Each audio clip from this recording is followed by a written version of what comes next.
这冰淇淋也太绝了，外面一勺卖30，对呀，你看，再加10块钱做一桶，丝滑细腻，无添加。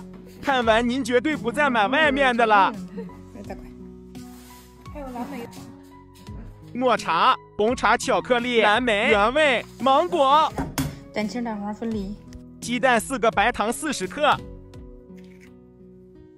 白糖和蛋黄放到一块儿，用蛋抽子打到微微发白，忘了放点柠檬汁儿去腥。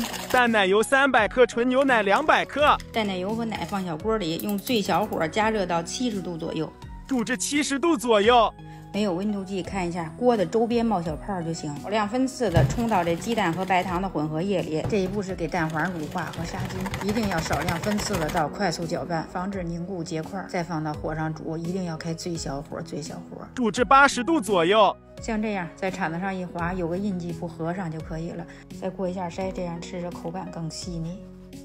凉了之后贴面，封上保鲜膜，放冰箱冷藏1夜。热的温度高打发不了，我这是放冰箱冷藏1夜。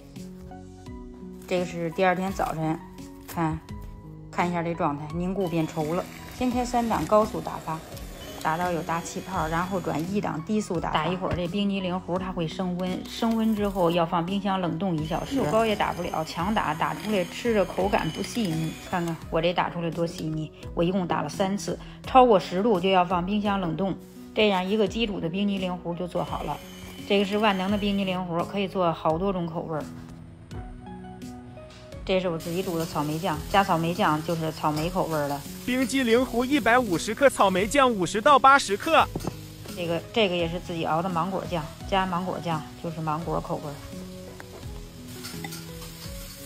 这个是抹茶，兑点水，热水和弄匀了，加抹茶，这就是抹茶口味。有个基础的冰激凌糊打底儿，想吃啥口味的就放啥酱。有人说冰激凌不加蛋黄行不？也可以，不加蛋黄就是口感偏硬，奶香味淡。